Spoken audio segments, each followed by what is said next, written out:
गर्मियों में ना बहुत आसान और पौष्टिक से भरपूर यानी जिसमें फाइबर भी हो, प्रोटीन भी हो और गर्मियों में आपको ठंडक देगा। आज मैं लाई हूँ आपके लिए सत्तू के पराठे। सत्तू तो आपको अलग-अलग वैरायटी के मिल जाएंगे, चाहे वो जौ के सत्तू ले, गेहूं के सत्तू ले, मूंग के सत्तू ले या चने के सत्तू ले। मैं आज चने के सत्तू से इसे बनाने वाली हूँ। तो सबसे पहले ना चने के सत्तू बनाएंगे। उसके लिए मैंने यहाँ पर लिया है रोस्टेड वाले चने। तो ये जो चने हैं ना आसानी से आपको मार्केट में मिल जाएगा और रेडीमेड आपको सत्तू का पाउडर मिलता हो तो उससे भी आप ये पराठे बना सकते हो। मैंने यहाँ पर डायरेक्ट रोस्टेड वाले चने लिए हैं। बस अब इस चने का छिलका निकाल देंगे क्योंकि रोस्टेड है, रगड़ोगे आसानी से छिलका निकल जाएगा। अच्छे से रगड़ रगड़ कर छिलका अलग कर देंगे। अब छिलका निकालना ज़रूरी इसलिए है क्योंकि कई बार चने को जब रोस्ट किया जाता है ना कुछ कुछ चने कच्चे रह जाएंगे और उसके छिलके नहीं निकल पाओगे। इस तरह आप कच्चे वाले जो चने हैं ना जो बिना भुने हुए उसे आप अलग कर पाओगे। तो इस तरह आप रगड़ लोगे तो छिलके अलग हो जाएंगे और चने अलग हो जाएंगे। और इसे थोड़ा सा झटक ले। झटकने से क्या होगा, छिलका लाइट वेट रहेगा, अपने आप ही वो आगे आ जाएगा और इसे आप अलग कर पाओगे। 2-3 बार इस तरह कर लीजिए और उसके बाद चने में छान लीजिए और सारे छिलके बचे हुए जो है ना वो भी नीचे आ जाएगा।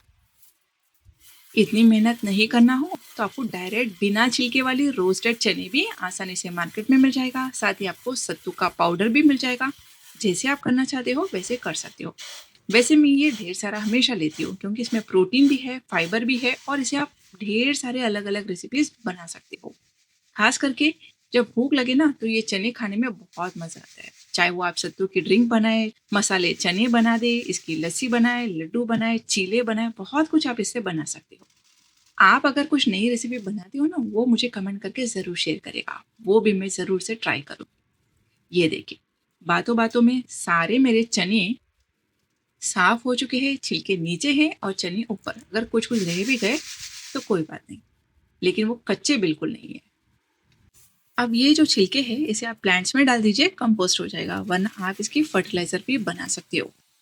और ये जो चने हैं आप एक साथ इस सारे चने के पील निकाल कर करेक्ट करके रख सकते हो। अब इस भुने हुए चने को ग्राइंड कर लेंगे। उसके लिए ग्राइंडिंग जार ले लिए और सिर्फ भुने हुए चने डाल दीजिए और बस ढक्कन लगाकर इसे फाइन ग्राइंड कर लीजिए। तो जितना चाहे उतना एक साथ ग्राइंड कर सकती हो या थोड़ा थोड़ा भी ग्राइंड कर सकती हो। ग्राइंड करने के बाद ये सत्तू पाउडर तैयार हो जाएगा।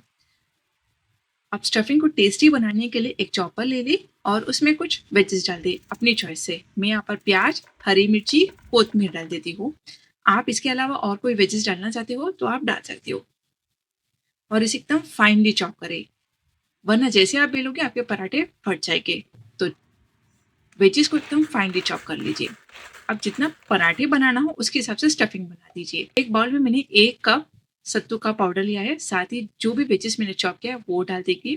साथ ही स्वाद अनुसार नमक, कोई भी अचार का मसाला डाल दीजिए। यहाँ पर मैं नॉर्मल मेथी संभारा यानी अचार का मसाला डाल रही हूँ। अगर आपके पास रेडी कोई अचार हो वो भी आप इसमें डाल सकते हो।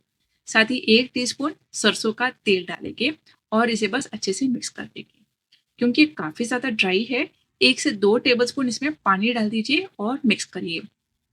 मिक्स करने के बाद एक बॉल बनाने की कोशिश करिए। ये देखिए इस तरह एक छोटा सा बॉल बन रहा है ना, खाने में ज़्यादा ड्राई लगेगी नहीं। अब इस सत्तू के पराठे को आप अचार, चटनी या दही के साथ सर्व कर सकते हो। मैं इसे चटनी के साथ सर्व कर रही हूँ। फटाफट चटनी बनाने के लिए उसी ग्राइंडिंग जार में मैंने थोड़े से भुने हुए चने ले लिए, साथ ही केरी का सीजन है तो केरी डाल दिए, थोड़ी सी मिर्ची, कोतमीर, पुदीना, नमक, थोड़ा सा नींबू और बर्फ। क्योंकि रोस्टेड चने हैं आप इसमें पानी डालिए और इसे ग्राइंड कर लीजिए। तो कंसिस्टेंसी एडजस्ट करते हुए पानी कम ज्यादा कर लीजिए और इसे ब्लेंड कर लीजिए। तो एकदम सुपर टेस्टी फटाफट चटनी तैयार है। अब कई बार होता है कि चटनी को आप थोड़ी देर ऐसे ही छोड़ दें तो ऑक्सीडाइज होने के कारण ऊपर से एक ब्लैक लेयर आ जाएगा। तो आप ऊपर से इस तरह 1 टीस्पून तेल डाल दीजिए और इसे कवर कर दीजिए। तो ये चटनी काफी देर तक ग्रीन रहेगी। तो ये रहा चटनी को ग्रीन करने का टिप। अब पराठा बनाने के लिए नॉर्मल जो रोटी के लिए आटा गूंथते हो बस उसी तरह आपको आटा गूंथना है। मैंने यहाँ पर नॉर्मल रोटी का आटा ही लिया है। पहले इसे स्मूथ कर ले, या तो आप इसे छोटी सी कटोरी शेप दे दें या पूरी की साइज इसे बेल दीजिए। और बीच में सत्तू की फिलिंग रखेंगे। तो जितना मैंने फिलिंग बनाया उसमें से मेरे 4 पराठे बनेंगे। तो फिलिंग कम ज़्यादा आप अपने हिसाब से कर सकते हो। लेकिन क्योंकि सब पराठे हैं, जैसे आप खाओगे, सत्तू का टेस्ट भी बहुत बढ़िया आना चाहिए। तो जितना आपका लोया है, उतना तो आप इसमें फिलिंग रखें। कॉर्नर से इसे इस तरह सील कर दें और पहले इसे फ्लैट करें, ताकि जितनी भी इसमें एयर पॉकेट्स हो ना, वो निकल जाए। फ्लैट करने के बाद सूखे आटे से इसे डस्ट कर लेंगे, अलट-पलट कर पतला बेल लेंगे। तो ये देखिए, अगर इसमें एयर पॉकेट्स रह गए ना, तो बेलते समय कहीं से तो भी होल होगा और पराठे फट जाएंगे। तो आप पहले एयर पॉकेट्स अच्छे से निकालें और उसके बाद ही इसे पतले से पतला बेल दीजिए। तो जितना मेरी स्टफिंग बनाई है ना, उसमें से मेरे 4 पराठे बनेंगे। ये देखिए, बस इसे मैं सेक लूँगी। तो पहले तवे को ना मैंने ऑयल से ग्रीस कर दिया है और पराठा इस पर डाल देंगे, कुछ मिनट के लिए होने देंगे और इसके बाद इसे पलटा देंगे। तो स्लो फ्लेम पर होने दें, ताकि ये पराठे ना थोड़े से क्रिस्प हो जाए। नीचे की ओर भी होने के बाद इसे मैं घी से सेकती हूँ। आप तेल, घी, बटर या ऐसे ही ड्राई भी इसे सेक सकते हो। बस घी को मैं इवनली स्प्रेड करके इसे अलट-पलट कर सेक दूँगी। क्योंकि पराठे में बिल्कुल भी होल नहीं है ना, ये पराठे अच्छे से फूल जाएँगे। तो जब आप बेलते हो ना, आप खास ध्यान दें कि उसमें एयर पॉकेट्स बिल्कुल ना हो। स्टफिंग भरने के बाद पहले हाथ से ही इसे फ्लैट करें और उसके बाद बेलना शुरू करें। इससे एयर पॉकेट्स निकल जाएंगे और सेकते समय ना, तो गुब्बारे जैसे आपके भी ये पराठे फूल जाएंगे। स्लो फ्लेम पर इसे इस तरह घुमाते जाइए और सेकते जाइए। तो ये रहा बहुत ही बढ़िया सत्तू का पराठा। तो मैं इसे चटनी के साथ सर्व कर रही हूँ। आप किसी के साथ दही या चाय के साथ भी इसे खा सकते हो।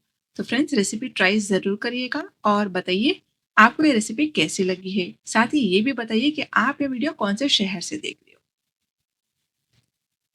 चलिए, मिलते हैं अगली वीडियो में। Till then keep trying my recipes.